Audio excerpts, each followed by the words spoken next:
Kwa hiyo vijana waliangalie sana jambo hili, hasa wale wanaoendesha bodaboda.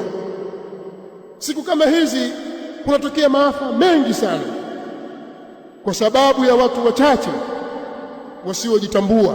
Allah wahifadhi hawa vijana na waongoze kwenye haki.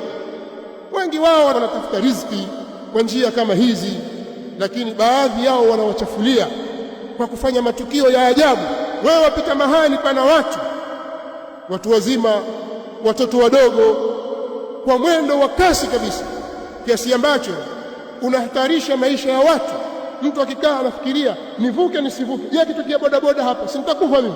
Na kweli matukio haya yanatokea. Kwa hiyo mnawatisha watu, sio wote, lakini muadhamu wa vijana, sehemu kubwa ya vijana wanaoendesha bodaboda bado hawajajitambua.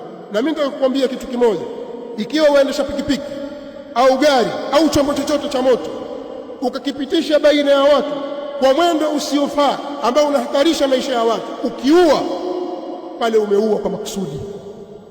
Mahali pa kupita spidi 40 ukapita spidi 80 ukamgonga mtu akafa, umeua makusudi, na malipo yake nyinyi mwayajua, Qur'ani imeeleza.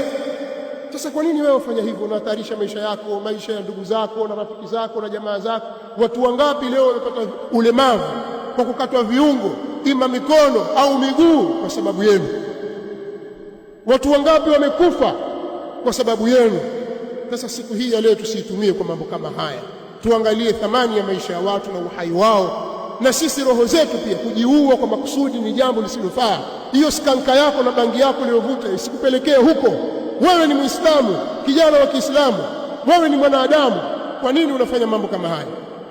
Kwa ndugu zangu Waislamu, nimeona na haya pia niyaseme, kwa sababu kuna watu wana tabia ya kujitoa akili.